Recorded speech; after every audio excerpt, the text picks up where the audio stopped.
private and government operations, especially in the education and tourism sectors.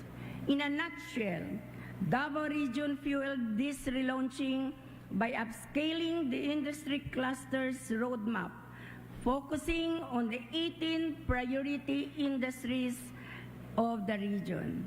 It is also notable that during the virtual conference of the RDC 11 on December 7, 2020, the Council approved the implementation of the updated Regional Tourism Development Plan 2020 and 2022 and Regional Farm Tourism's Strategic Action Plan for 2020 to 2023.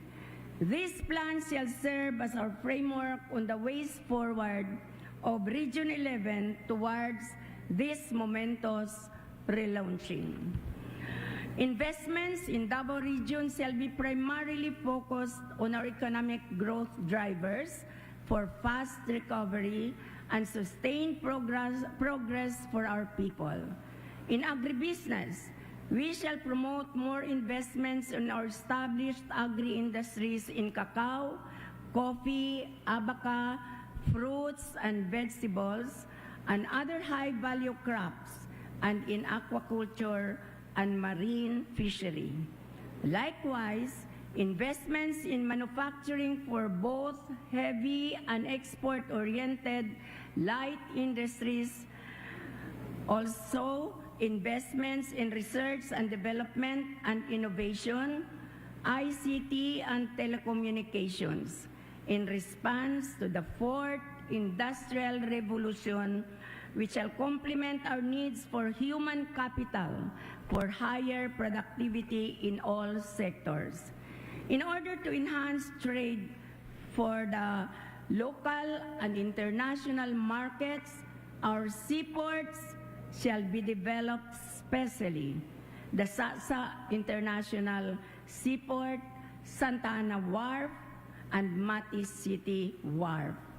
For tourism, investments in more environment-friendly destinations like farm and ecotourism, including culture and heritage tourism, shall be promoted with the opening of new gateways and efficient transport systems.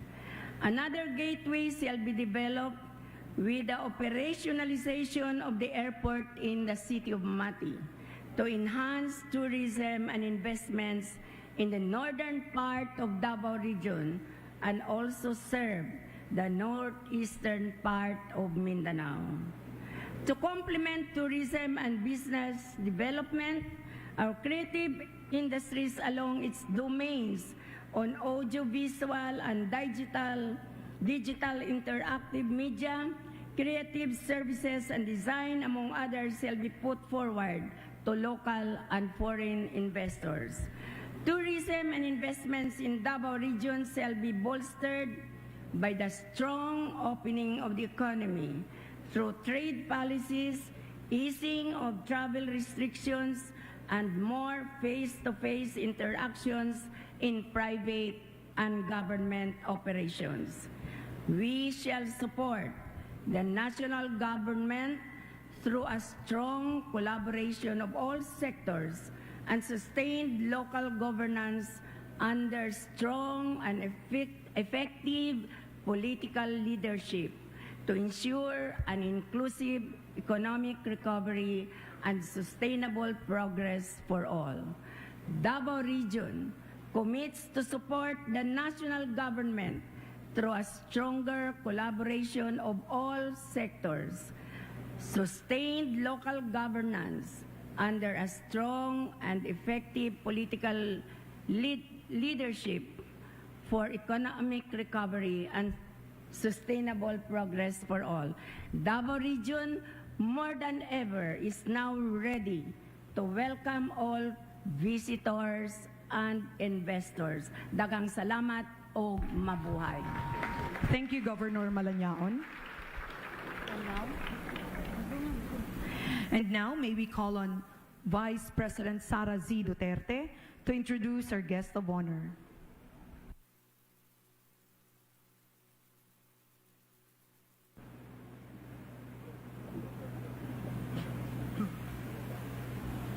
I request everyone to please stand. Ladies and gentlemen, please welcome with a round of applause the President of the Republic of the Philippines, Ferdinand Romualdez Marcos Jr.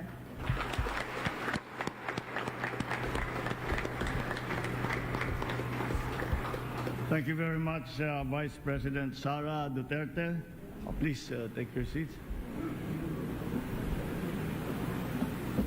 The members of the Cabinet present here with us today,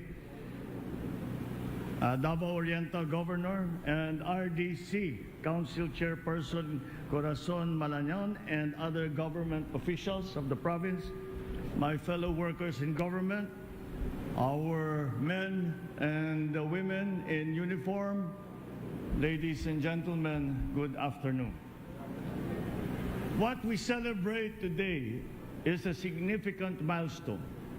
It is significant because it marks the collective victory of the government together with various sectors that work together towards attaining peace and security in the Davao region. We must be all proud and happy, knowing that the Davao region has been declared as insurgency-free by the Davao Regional Peace and Order Council. An important day indeed. It is one noteworthy achievement not only for Davaoenos, but for every Filipino as well. It is a victory which proves there is no place for extremism and senseless violence anywhere in the Philippines. We must, of course, acknowledge the efforts of our men and women in uniform, particularly the Eastern Mindanao Command of the Armed Forces of the Philippines, for ensuring the protection and security of our people through your various civil and military operations. Congratulations. We must also recognize the efforts of our LGUs, our various government agencies and law enforcement authorities in the region for supporting the NTF-LCAT by improving public safety and implementing programs that improve the living conditions for all. In many ways, the program NTF-LCAT has been around for a long time in different forms. During the Vietnam War, it was called Doctrine of Hearts and Minds. Later on, it was still always referred to. Earlier than that, we used to call it in government civic action, that from the military. But the NTF-LCAT added many new dimensions to the concept. And that whole of nation concept that was attached to the NTF-LCAT was, I think, what brought us success. Because instead of the rebel returning or even the rebel fighter, instead of them only dealing with the military, now they deal with the entire government, and whatever it is that the government can give, that one is what we will give to those who are in need, and we take away the reason for them to continue fighting against the government. So to those men and women who are part of that very important effort, your patriotism, your sacrifice, your commitment to the ideals of peace have yielded successful and fruitful results. Now, the people in the region, especially those in geographically isolated and disadvantaged areas, will reap the full benefits of the peace for which all of you have been responsible. And so I say this to our armed forces, that we must see these developments, that perhaps in a way we can say that the armed forces, the uniformed forces in our country, your mission has shifted. It has changed a little bit. Whereas before we asked you to be war fighters, now we ask you to be bringers of peace.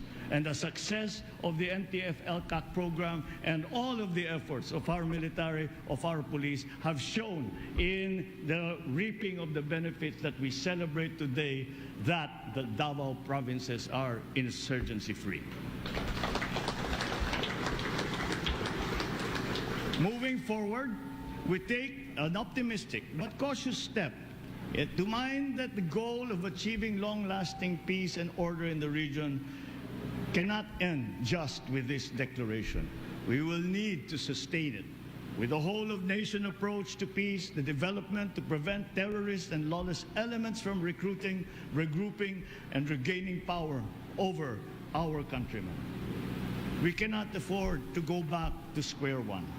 Thus, I call on the armed forces, government agencies, LGUs, and communities to continue working together to seize the gains in the region and ensure that we will carry this momentum towards the future.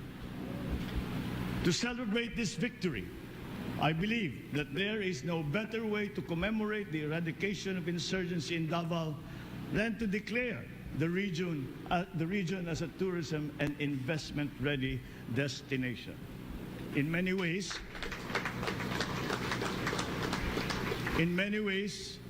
we have relaunched Davao as a tourism and investment destination. And I say that because, in truth, Davao, with its very active and vibrant economy, and the businesses who have been leading the way in Mindanao and do better than the national averages, have always been there. However, we have always had to deal with the security problem that was holding progress back. So peace and progress always go hand in hand. One cannot do without the other, as both elements are essential to create an environment that is able to thrive and reach its full potential amidst our rapidly changing world. This declaration serves as a timely platform to once again boost Davao's post-pandemic economic growth and leverage the region's abundant resources and opportunities. As Mindanao's largest economy, the Davao region will play an important role in this march of the entire country towards prosperity. It must also maintain its stature as a beacon of progress, where many facets of our landscapes and culture will be shared for those who will set foot on this rich land. It is my hope that all the things you have achieved here in Davao can also be replicated across the country.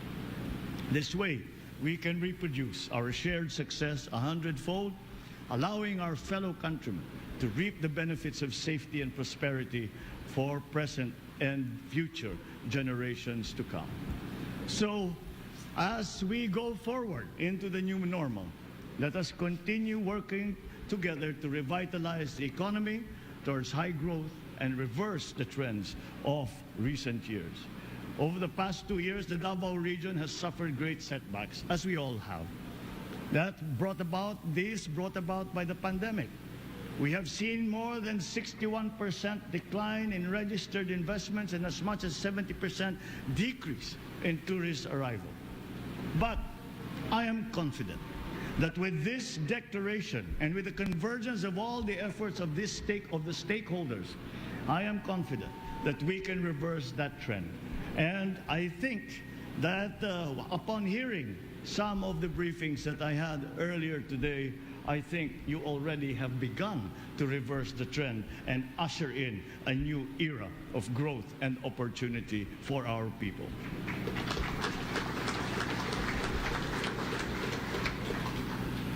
And I think that we can say with a greater level of confidence that we have heard countless times that Mindanao is the land of promise. Now, let us begin to fulfill that promise. Thank you and good afternoon.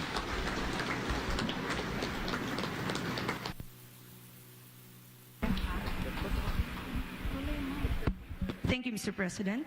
At this point, may we request the President to kindly grant us a photo opportunity in 2 batches For Batch 1, may we call on the Regional Development Council 11 and Regional Peace and Order Council 11 Executive Committee members and our partners from the private sector. Batch 2, please prepare.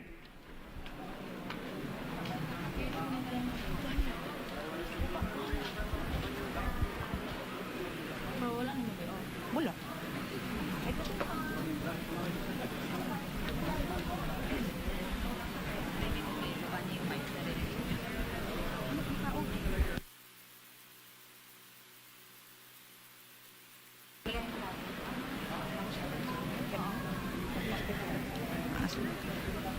Batch 2, please prepare. Our Joint Task Force and Infantry Brigade commanders.